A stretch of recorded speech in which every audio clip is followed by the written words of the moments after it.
Al, just me and you this week. Yep. The good old days. Back to the good old days. The good old days of it just being me and you, or the good old days of us recording in the same space? Both. But mainly just been me and you, even though I think it's always been the three of us. It has always been the three of us. It feels like the good old days when he's not here. He is Alex Sharples, not joining us this week. I don't want to get into why, probably classified, but Yep. Needless to say, listen, Sharples, if you're out there, I hope you've got your skis, mate. That's all I'll say. And that briefcase. The briefcase and the skis. Yeah. Is paramount.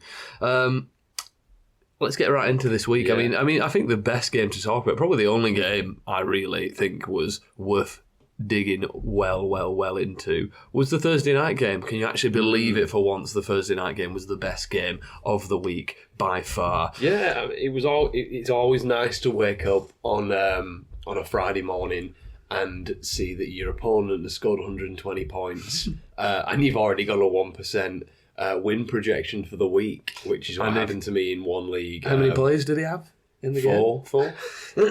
Nice. That's, just do the math there. 40 points per player. 30. 30 points per player. 30 points per player, but I mean, obviously, yeah. You had Chase going nice. Completely. Yeah, I maybe not weirdly if it was a shootout, but not the best game for the running backs, even though those points seemingly all over the place. I know. I think that running backs get a hard deal, in the NFL in general, but also in fantasy, because when you think of a fantasy, the game that's best for fantasy, it is that, shootout, wheeling and dealing, absolutely, throwing bombs all over the place, which actually, not necessarily isn't that good for the running backs. But yeah, we're obviously talking about the Bengals. Ravens. Bengals lost by 1 point, 34-35. Listen, Lamar Jackson and Joe Burrow in this game, they combined for 711 passing yards and 8 passing touchdowns. I mean, I'm just looking back now, and at the start of October, it went to overtime, the game, and that finished 41-38 Ravens. So talk about, high scoring, right to the very end, couple of games between these two teams this year. Kind of the story of each team's season as well. I know, and I feel like last time that game was played in October, like you're saying, I feel like then we were even going this is the quarterback drill that you talk about, years ago it was Brady and Manning and, and Elway and Marino. It's I feel like we sort of said that last time, but exactly the same thing again. Lamar Jackson, Joe Burrow, two of the best in the game. Burrow threw the ball 56 times.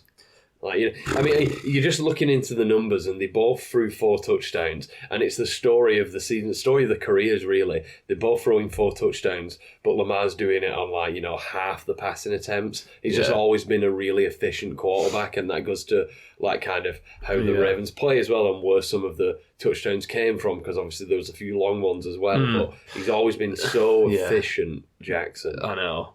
You got to feel for the Bengals team, I guess, because I think there was a couple of times I'm watching the highlights, and it's just okay, the Ravens have just scored, and then if you press on YouTube twice and it skips 10 seconds. Well, if you do that right after the Bengals scored, the Ravens scored, you'd have missed the Bengals touchdown, because it was literally the first play afterwards. Literally, they get the ball, and Burrow just throws an absolute bomb to Chase.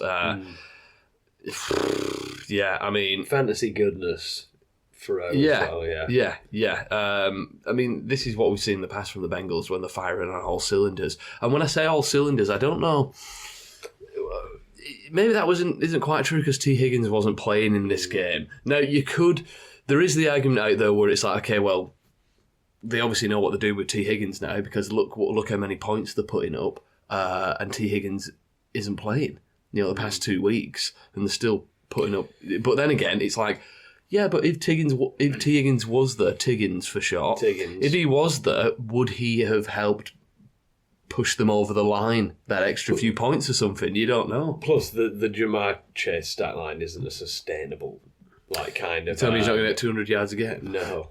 It's not a sustainable or kind of easy to replicate stat line. It's funny you should say that. It's funny you should say about replicating that stat line, because did you know that Lamar Jackson game, 264 receiving yards, is the 19th best... Jamar Chase game. 19th best all-time single-season game yardage.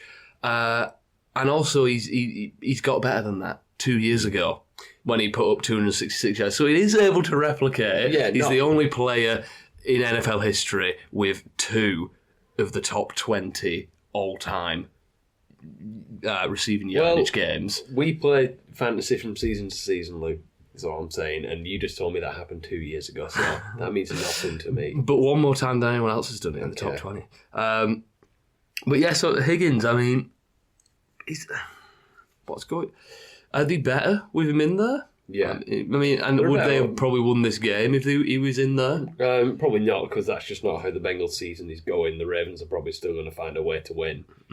I think the Bengals are a better team with T. Higgins, and I alluded last week to the off-the-field stuff that is happening with Jermaine Burton. Did you know what I'm talking about?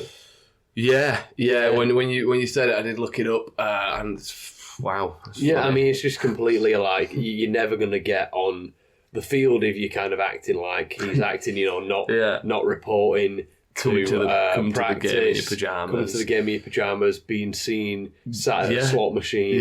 It's like, bro, come on. You've been handed a golden opportunity that so many people would kill for, and you just, I don't know, squandering it. That's ridiculous. But unreal game, unbelievable game. Another decent one was Steelers Commanders. Steelers also won that one by a single point, 28-27. Listen, I mean, Steelers, they're running the ball, they're making it hard for teams to run on them. And then they're relying on Russ if it comes down to the wire, and he's making it happen. Like that absolutely textbook, vintage, classic Russell Wilson moonball to Mike Williams to essentially win the game. I don't think Justin Fields gives you that. So this is, this was the gamble that they were taking when they benched the 5-1, 4-1 quarterback. But I think he just unlocks a few other gears to that offense, really. Yeah, it was a great throw by Wilson. I mean, and he does throw like such a great deep ball. And, Mike Williams turned up, 2 days ago, kind of thing, basically. And he's just kind of, there's always going to be a few plays, a package or two in there where it's a bit like, he's just going to get him out there and go. Yeah. And, he kind of had a bit of a response to Aaron Rodgers as well, which was good. I mean, it's probably the stat line you're going to get. Russ is going to throw about 200 yards. He's probably normally going to complete a bit more than 50% of his passes. I think it's just good things for Pickens and the offense. Certainly, I know. Like, how far can this team go, though? I mean, it's sort of a bit of a moot point, really, when they're in the same division as the Ravens, because it's like, well, they're not going to get past them. But, I mean, could they? Is there a world where the Steelers are in the Super Bowl? Not the Super Bowl. No? No. There's a world where they could get to the AFC Championship game, but I don't think the Super Bowl. I think if they played the Chargers in the postseason, which could very much happen, it'd be the most boring game in the history of the world. But I think they're two really good. At the minute, my playoff surprise team in either conference would be the Chargers, in terms of a team that we think could make it to the conference final that maybe is unexpected. My pick would be the Chargers. So based on that, I'm going to say no to the Steelers. For the Chargers, I mean, speaking of, obviously they won this week as well against the Titans. Seen a bit of a shift here. Everyone was like the quite high T, running the ball, leaning on the defense. But credit to Jim Harbaugh. He's not a moron, and he realised that he had an incredible quarterback at his disposal. And, I mean, Herbert's numbers this week weren't massive, but they've been letting him air it out. They've been letting Herbert control the game. He's been running it a bit as well. Justin Herbert, he's actually sneakily... Listen, I I'm in a couple of leagues where I'm going to start Justin Herbert this week for fantasy football because he has actually legitimately become a fantasy relevant quarterback, which over the past sort of like this year, maybe last year as well, when that team was struggling, it was a bit like, oh no, these days are gone. But no, Justin Herbert, it was to the point where it was like, actually, if I can see this trend carrying on and maybe Lad McConkey turns into something or they pick up another piece on that offense, Justin Herbert could be a real fantasy force in years to come, really, because fur crack to the professional NFL head coach, he's playing to his team's strengths. And I mean they did still run the ball like 40 times this week, but 9 of those were with Herbert. He got the rushing touchdown, the 30 yards, and this is the value of having a rushing quarterback. You know, the yards are more valuable when you get them with the legs than they do for the air. So that even if you didn't get the touchdown, that 30 yards is an extra 3 points on top of what you'd assume or hope was kind of a really good passing quarterback performance from Herbert. Anyway, I'm talking like week to week. So, and that 3 points is going to add up by the end of the season. And like I said, that's even without the rushing touchdown, which he ended up getting. Yeah, absolutely. Now, I mean, it's funny that we spoke about the Steelers, we just spoke about the Chargers, and I think the 3 sneakiest teams, I'll label them, 3 sneakiest teams going into the playoffs. And this last team I want to talk about as well, the Cardinals. Yeah. Again, with another dominant victory. I know it was against the Jets, who are garbage, but 31-6, they're still atop the NFC West, some breathing room now that the Rams lost the snooze fest on Monday night. Yeah. I don't know. I don't think there's anything sneaky about what the Cardinals are doing, though. I think they're being very much noticed, as is Kyler Murray. I mean, this was embarrassing for the Jets. Did Aaron Rodgers get injured, or did he just come out of the game? Like, what was going on? I saw Aaron Rodgers out of the game for a little bit. Maybe he didn't. Maybe he was just, I don't know.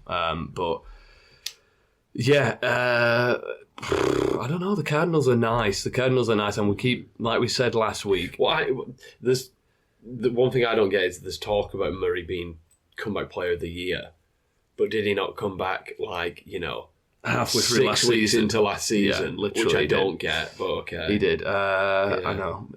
That's one of those narrative ones where it's like they'll give it to a player who people just forgot about. I know. But I do like what I'm seeing from the Cardinals. I mean, it's been, the past 2 weeks, I know you're looking at the opposition they've been against, the Bears and the Jets. Not great, but 9 points. The Jets were galvanised after the performance last week. So I think people were surprised by what they played like. I know. So single digits given up in both this week and last week. Now, I mean, I think we forget here that the Cardinals head coach, Jonathan Gannon, JG, as well as being the absolute cringiest, one of the cringiest head coaches Kendall out there. Roy.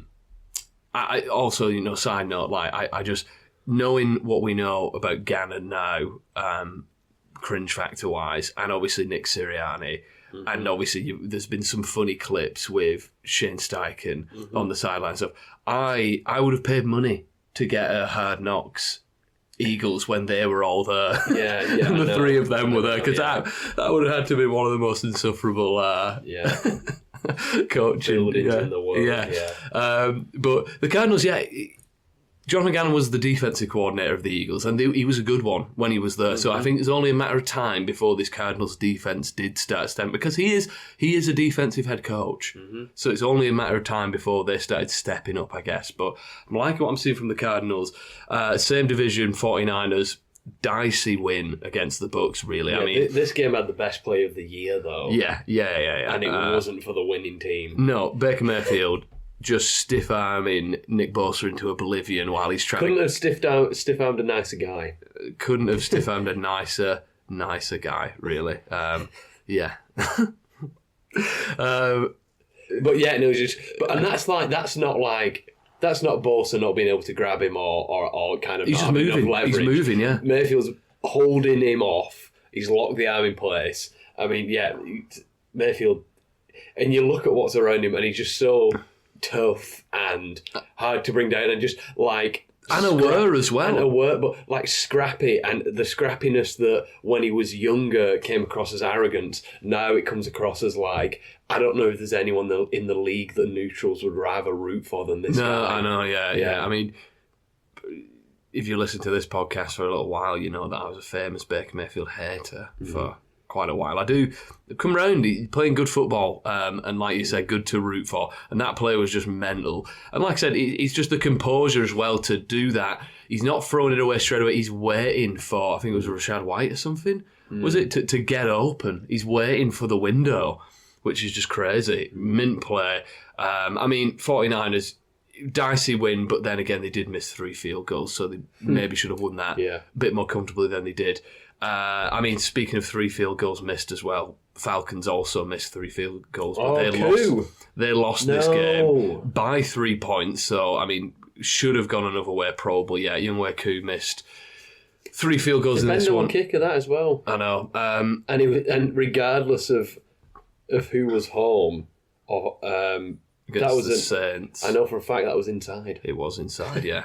Because they both played down. I mean, to me, the Bucs have looked like the best team in this division. Like, they've just... I think the record's quite unflattering. So I said this the other week when you weren't here. Me and Sharples did, I think about 2 weeks ago, when the Falcons beat the Bucs. We did, or was it last week?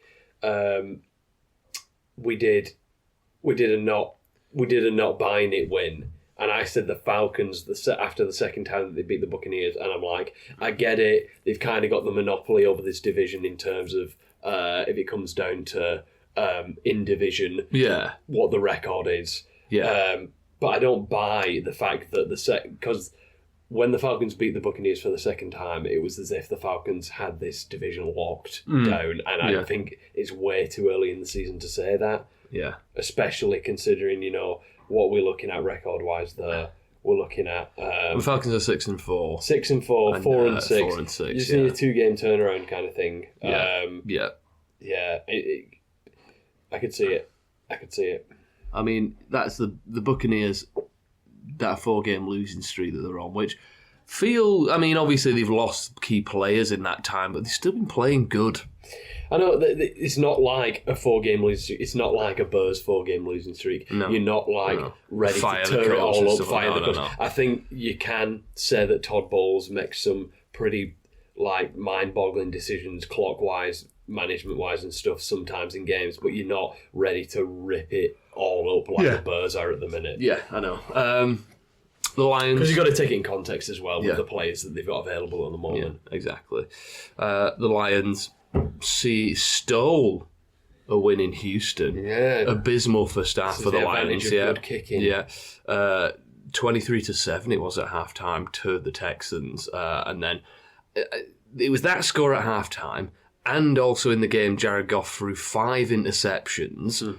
They were just destined to win this game, obviously. And that's what you see with championship sides. I mean, speaking of destined to win, the Chiefs are 9-0. And they had a blocked game-winning field goal by Denver to win the game for the Chiefs on special teams. It was like 35 yards out. I know. It was like a chip shot. Yeah, it was a chip shot. So, again, Lions, Chiefs, is it both of our Super Bowl picks, that? I mean, it was mine. I have the Chiefs to win. I think. Did I have the Lions to beat the Chiefs? Maybe, well, I've got them both to get there anyway. Yeah, but so they're looking good at the exactly. That's what you see about these championship teams. They just win when they shouldn't do. I know, and if there's ever plays where you think there's a team of destiny, really, it's plays like that where they have no right to kind of. Yeah. No, exactly. But yeah, I mean, elsewhere, we mentioned some of these: the Rams, the Jets, the Cowboys, the Vikings, and the Bears all didn't score a touchdown this week. All of those teams I just listed didn't score a touchdown, but one of them teams won. If that pesky sun wasn't there. CeeDee Lamb would have... I think the Vikings-Jaguars was I'm calling it now, worst game of the year so far. Yeah, that was awful. I think so. I mean, the only touch... Just tell me how much... Jones just get thrown into tell me the how much this wrong boggles... team. Tell me how much this boggles your mind, though. This sentence is just full of sort of things that shouldn't work. So the Vikings didn't score a touchdown, but they won that game. and the only touchdown in that game was a rushing touchdown by Mac Jones. What is that game? What? It's, you know, this is one where it's like, this is an alternate universe that I don't want to be a part of anymore.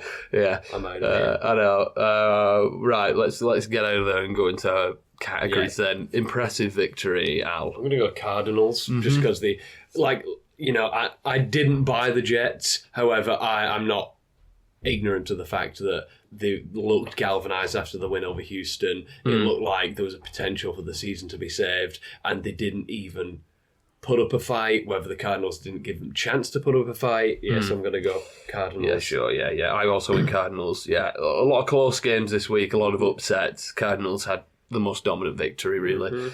Not buying it win.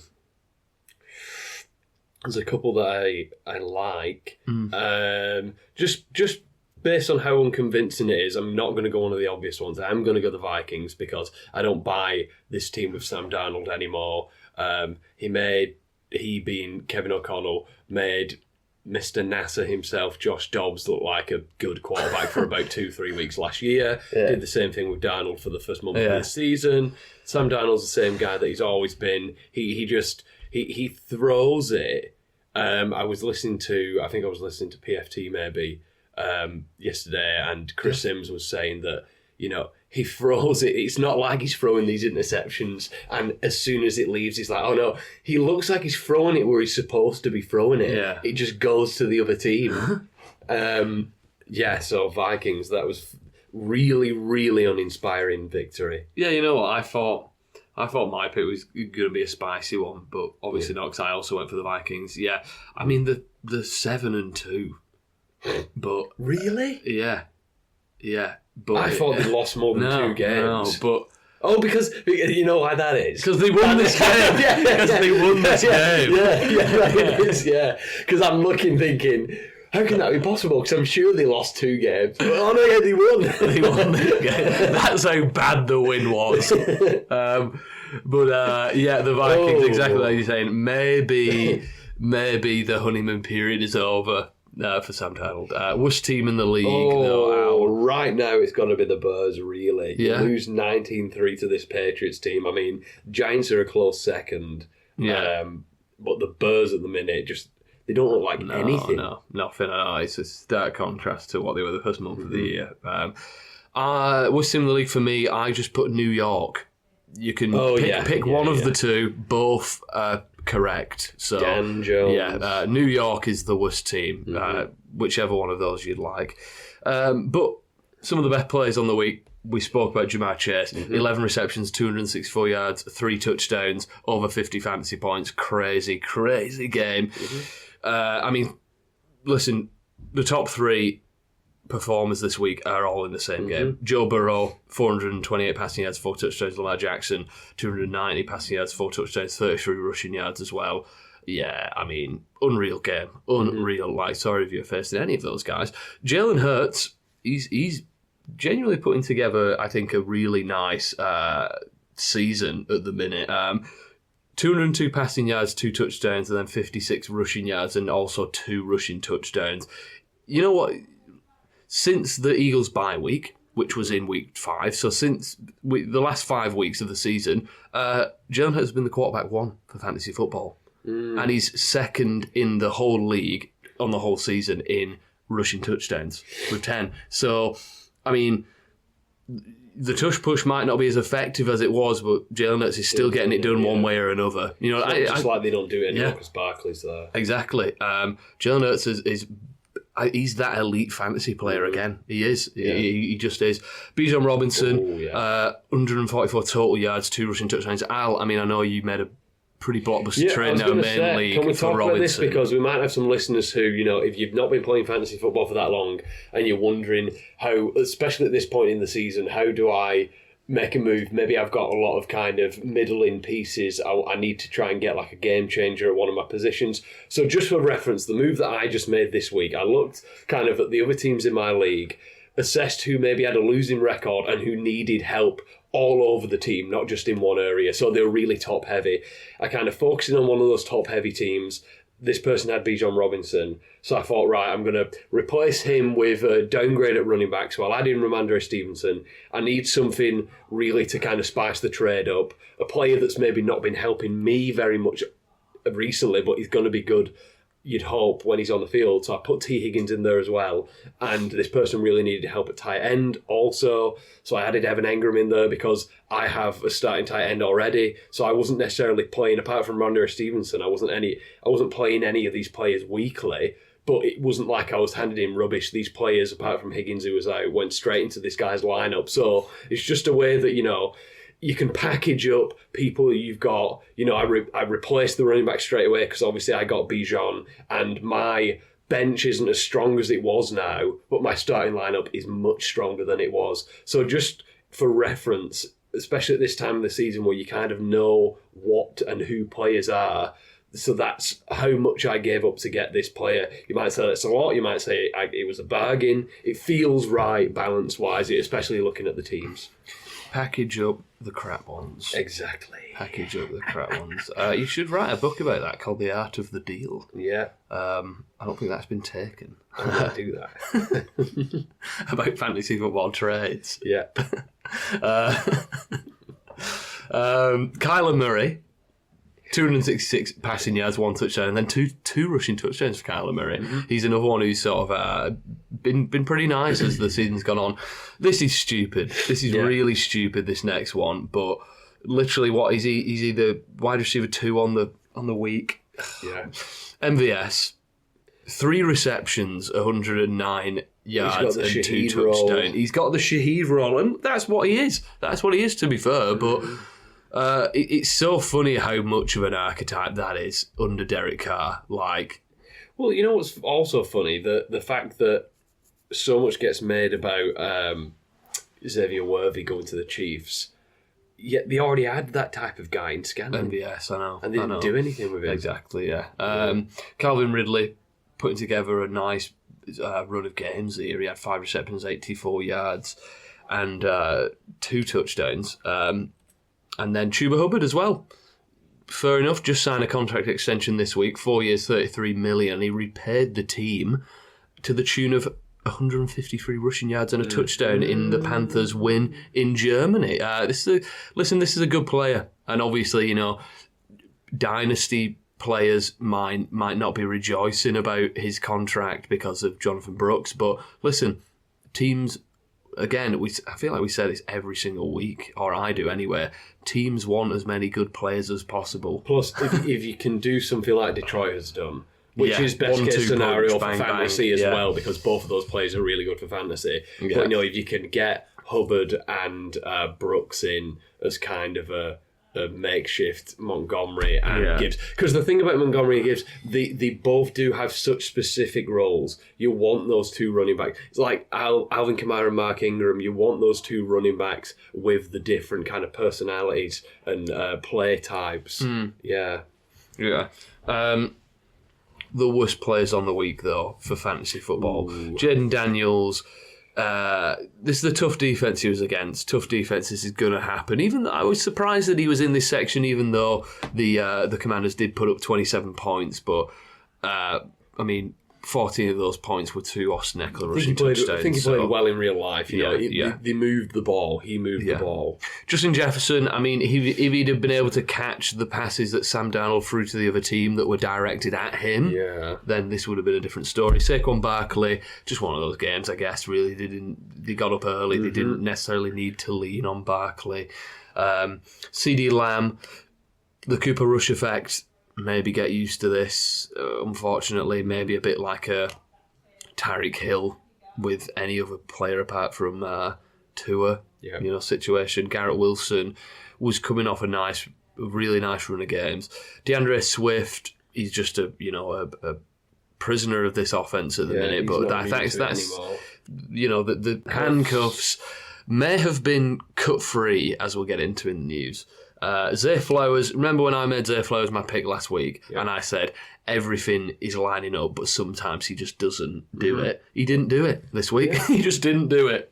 35 points scored and Flowers did nothing for you for fantasy. Didn't fancy it. Cade Otton had a bit of a down game. Brian Thomas Jr. also disappointing game. I mean, Mac Jones in and also maybe a bit hampered. I'm trying to get out of Brian Thomas Jr.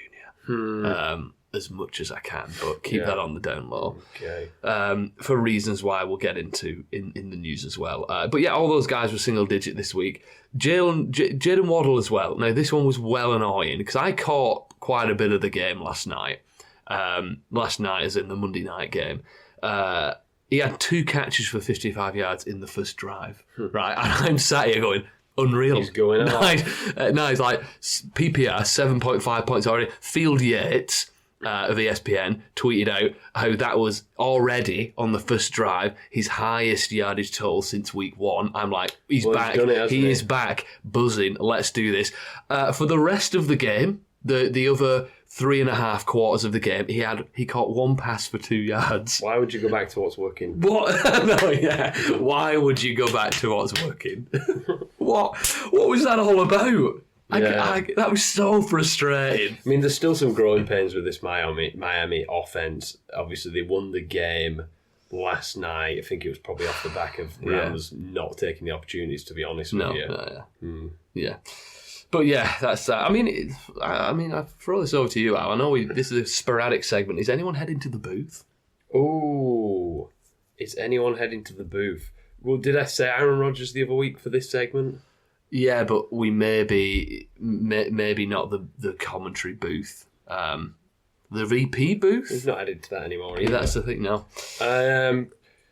I'd say Aaron Rodgers because, I feel like...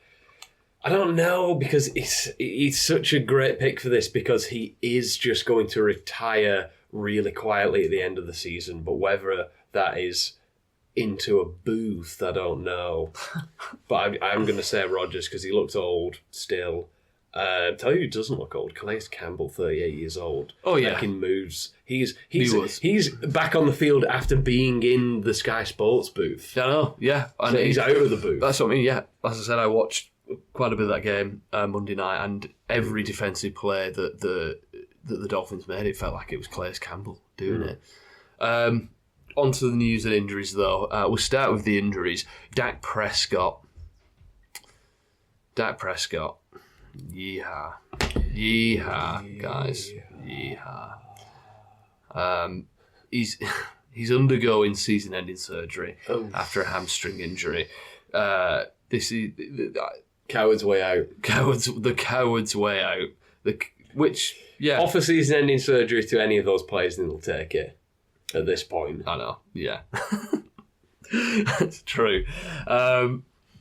This is just complete no man's land for the Cowboys now because they've just paid Dak a lot of money. It's not like they can get rid. It's not like they can, look for someone in the draft because you're not trading that contract after you've just given it to him. CeeDee Lamb obviously just got the payment. Micah Parsons is going to be expecting a bag at the end of the year. This is the team.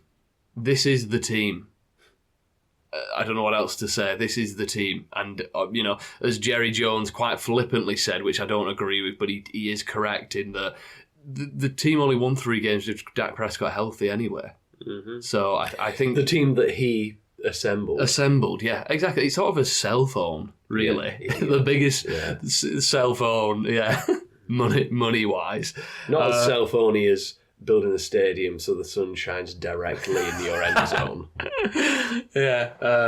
Just all going and miss that. I think Mike McCarthy. How many games are left of the season? Of the actual NFL season, is it 8? 8. 2 more months in Dallas for Mike McCarthy. So just do what you want to do. Go to Six Flags. Go to any shops that you haven't been to yet, any restaurants, go to the JFK Museum, Mike McCarthy, because you won't have much chance in a couple of months. Yeah. That's only quite ominous, actually. Coming directly after we've been speaking about JFK. Don't go to the specific spot. Yeah, because you're getting fired. The grassy knoll. You're going to lose your job, is what we're saying. There are 2 of us. Maybe they were twins. The guy on the grassy knoll. Yeah, maybe. Dalton Kincaid, tight end for the Bills. exited with a knee injury. He came back in the game a little bit, but then ultimately had to leave early. So maybe he'll play this week. I mean, it's hopeful that he was able to come back in, but he did end up having to be ruled out. But I mean, he wasn't like it's a big game this week, though. Big game. So Sam Laporta, similar stuff, but shoulder injury. He tried coming back in, but couldn't. But yeah, couldn't do it. He's day to day. That hopefully can play this coming week. Tank Bigsby exited in the first quarter of an ankle injury. There's no word on practice status this week or anything, but keep an eye out if you're Travis Etienne manager, because maybe that's Etienne's path to relevance again. Same team, Trevor Lawrence. He missed the game with a shoulder injury sustained against the Eagles. It's his non-throwing shoulder, but it's that bad that they hope that he can just rest and recover, but there's fear that he will miss quite a bit of time. And I've read potentially season-ending surgery.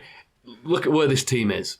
That is very much on the table because they're not playing for anything at this point. So it would not shock me. I mean, we're recording this on Tuesday night.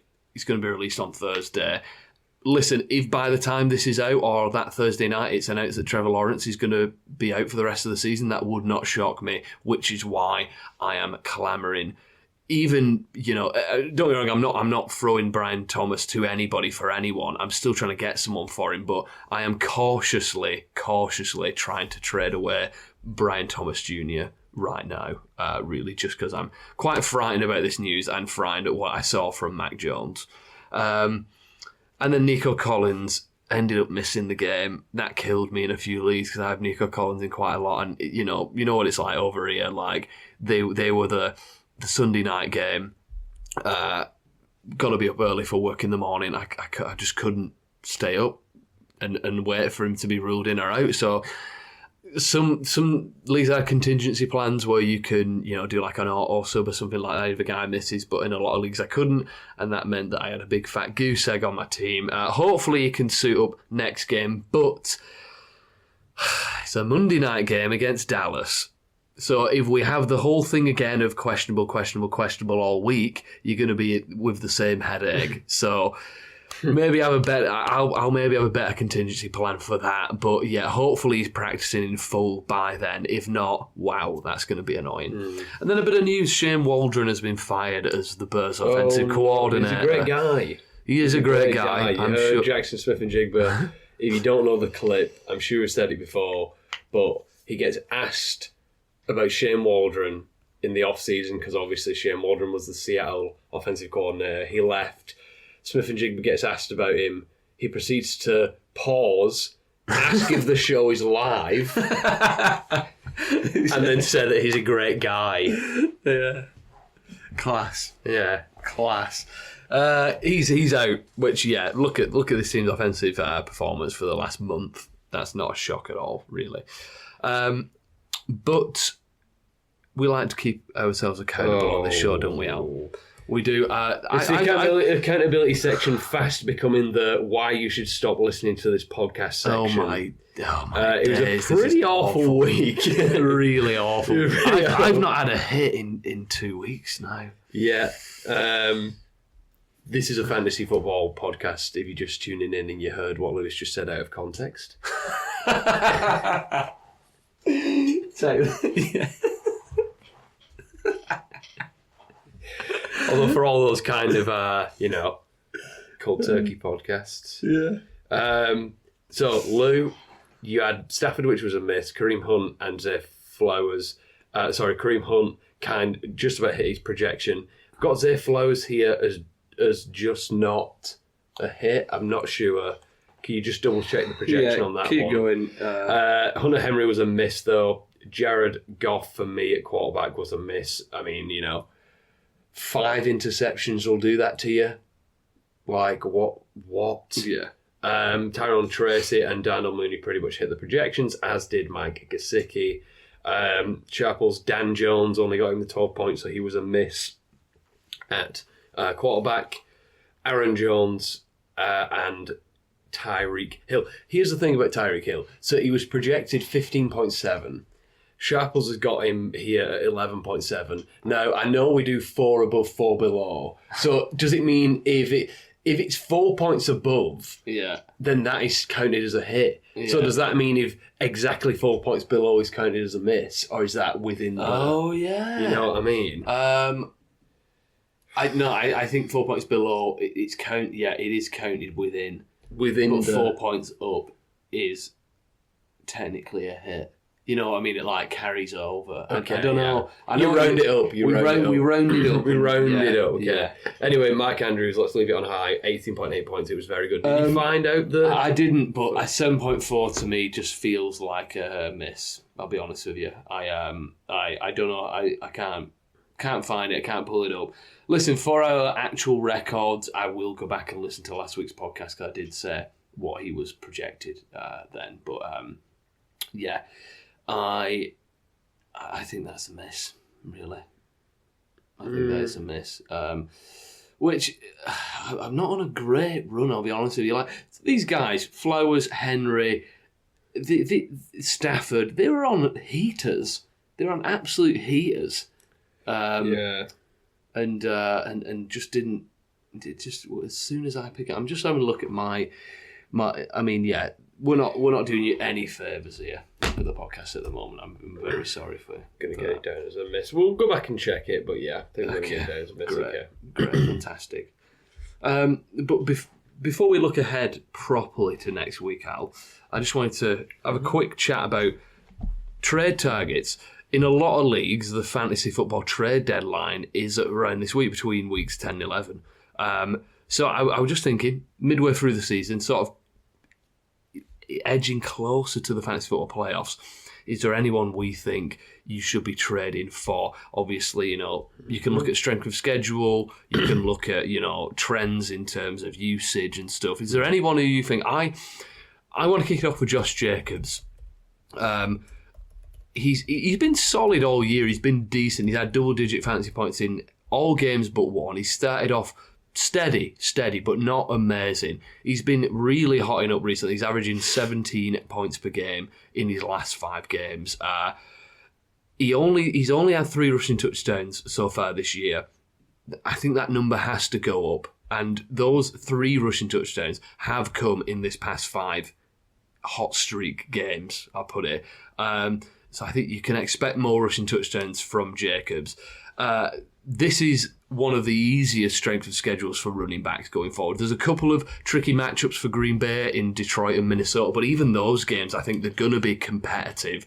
And when you have competitive games between teams like this, there's going to be fantasy points to go around. So regardless of if it's a tough matchup or not for running backs, I still think Jacobs could have decent days there. But outside of those two, you have matchups that are all bottom half in terms of defending the run. So you have a really nice strength of schedule for Green Bay on the ground. And yeah, Green Bay's a team they need to push on, they need to catch up, they need to really announce themselves as competitors. And I think they can do that. They have the pieces to do that. That lies also with, keeping Jacobs and the running game rolling. I think he's going to get a hell of a lot of work going forward. And yeah, the key with Jacobs is, obviously, if we talk about who do you want to trade for, obviously you have Saquon Barkley, Karen, Jahmyr Gibbs. In reality, you're not going to be able to get those. They're untradeable. You're not going to be able to. I don't think Josh Jacobs is an untradeable asset. I think he's the running back 19 at the minute, so he's not. It's not like he's a top 10 guy who people guard him with the life. If you package him up with another decent running back or a high-end wide receiver, you could get him. And I do think he's going to outperform a lot of those guys who are above him right now in those rankings. So Josh Jacobs is the guy who I've been trying to go out for in leagues. But yeah, check strength of schedules, Yeah. Anyone who you want to mention, Al? Yeah, I think Mike Evans is a good shout. Chris Godwin is done. He's done for the year, right, Godwin? Yeah, big time. So Chris Godwin's done, so he's going to be the dude when he comes back. I think he's going to get absolutely peppered with targets. And you just look at the Buccaneers' schedule. I wouldn't be surprised if the Buccaneers won 6 of the last 7 games, to be honest with you. They've got to play the Panthers twice. They've got the Giants. They've got the Saints and the Panthers and the Cowboys. And that is in in fantasy playoff season as well. They've got to play the Raiders. Tough one against the Chargers, but realistically, that's about it. I also think the Bills have a nice schedule to end the season. I think they've got a couple of games against New England, and they play the Jets as well towards the end of the year. So not only is that for James Cook, but for instance, it's time to start thinking about those defenses. And if you've got a defense that's in the top 10 now, meaning they're a pretty good real life defense and they could score you fantasy points, look at the schedule. I was about to drop the Bills defense in my main league this week. I looked at that playoff schedule. I realised they had New England twice. And I'm thinking, you know what, I'm going to sit on this. They've got. Don't get me wrong, they've got some awful matchups in the next month or so. I'm probably not going to play them, but I think it's worth keeping hold so that, you know, we saw the Bills defense this week put up about 17 points. It's worth holding that. So before you drop a defense, especially if you've got a top 10 one, check that playoff schedule. Because it might be worth sitting on some, because it's not going to be very easy to come by one of those on your waiver wire when it comes to kind of a fantasy playoff season. Yeah, absolutely. Let's look ahead to week 11.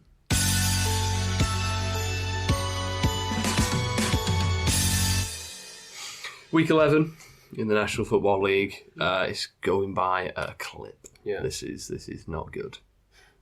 I know. We'll start as we always do, Al. Forget about it. Yep.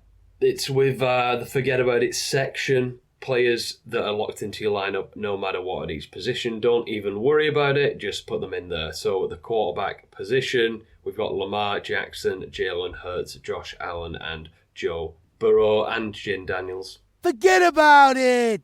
Running backs, we've got McCaffrey, Kamara, Mixon, Barkley, Bijan Robinson, Derrick Henry. Forget about it.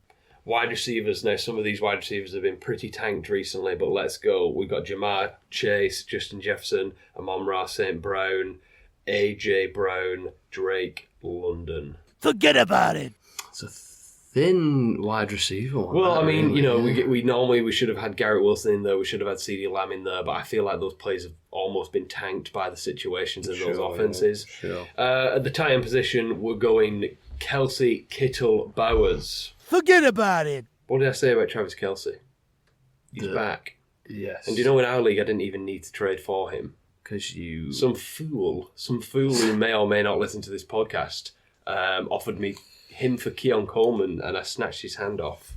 Keon Coleman's hand? Is that why he's out with a wrist injury? Yes, it is. Well done. I said, get out of it. well done.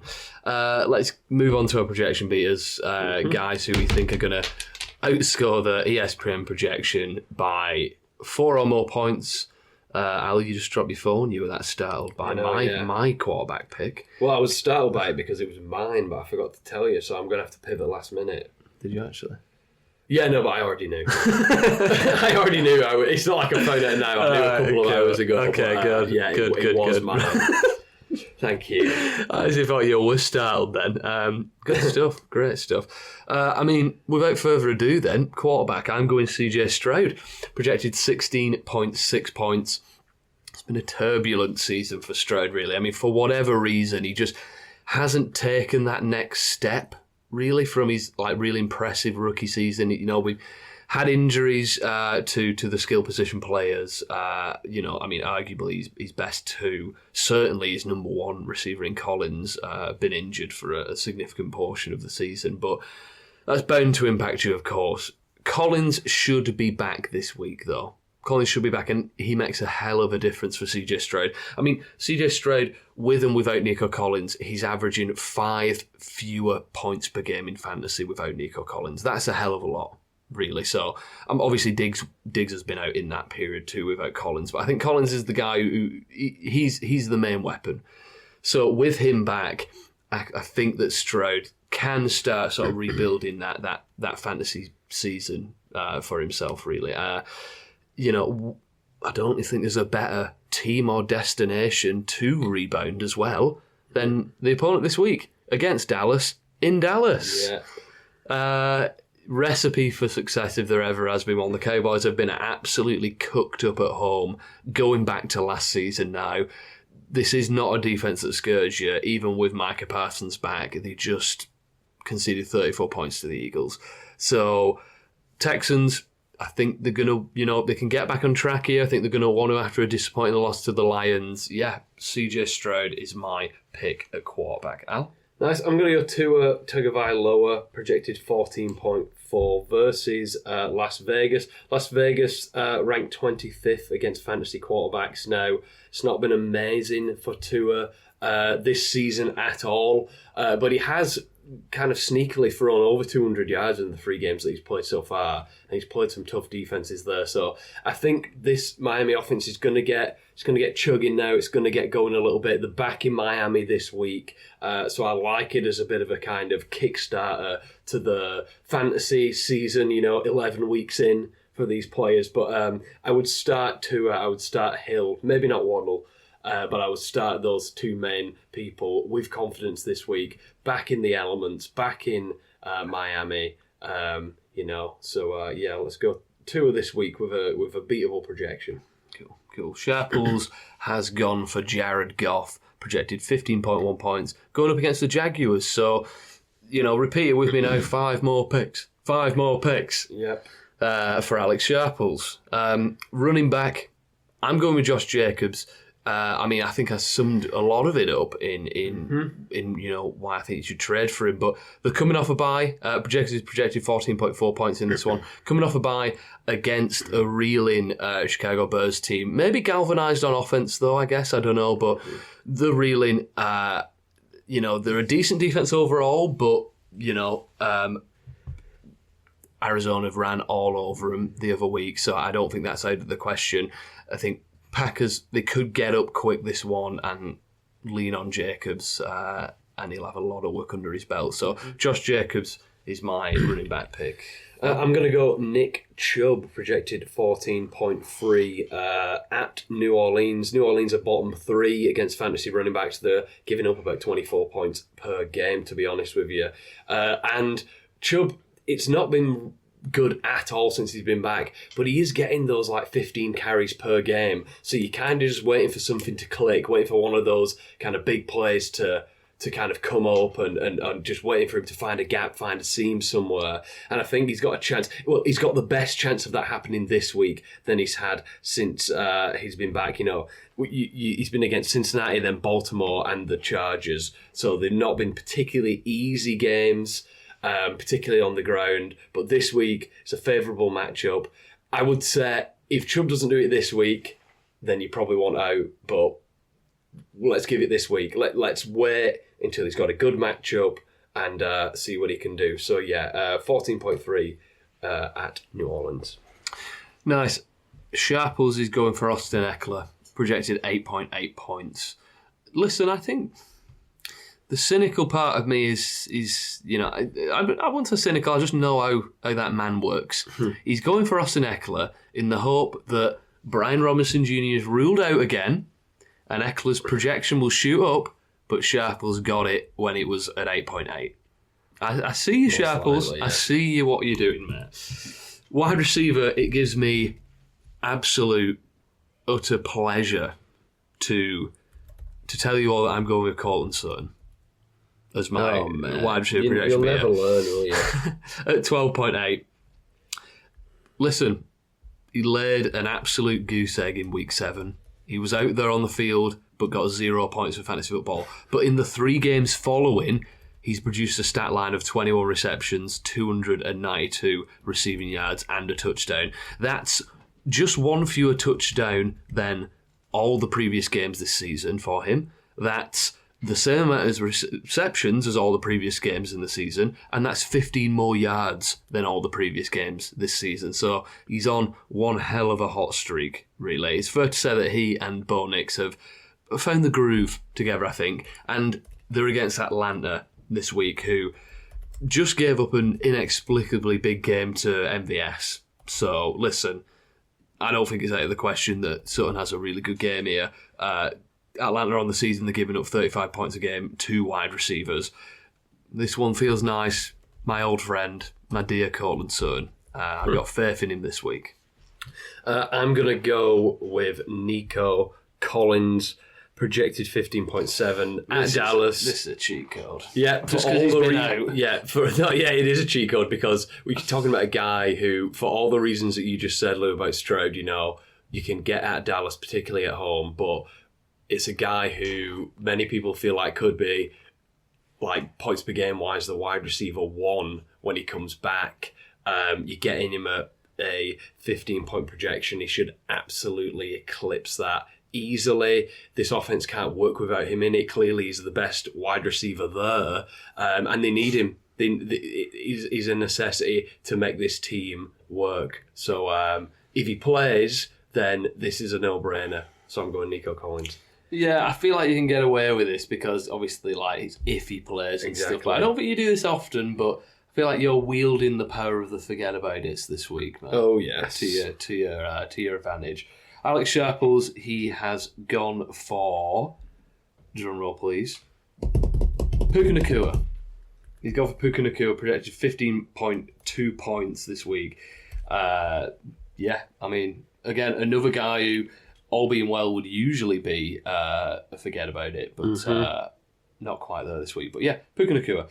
Tight end, I'm going for Will Dissly, projected 8.1 points. He's had a nice role in the Chargers offense since the Chargers bye week. So in the last 5 weeks, he's actually led the team in targets and receptions, 32 and 24 respectively. Fantasy production has been modest, but listen, at the tight end position, having someone you think is going to be decently involved is key, I think. And the Chargers, they're against the Bengals this week, who are giving up over 20 points a game. 2 tight ends.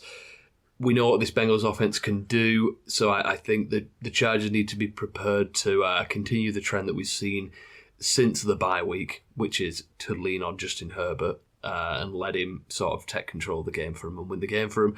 And in turn, I think that'll mean Dissly is nicely involved again. Mm-hmm.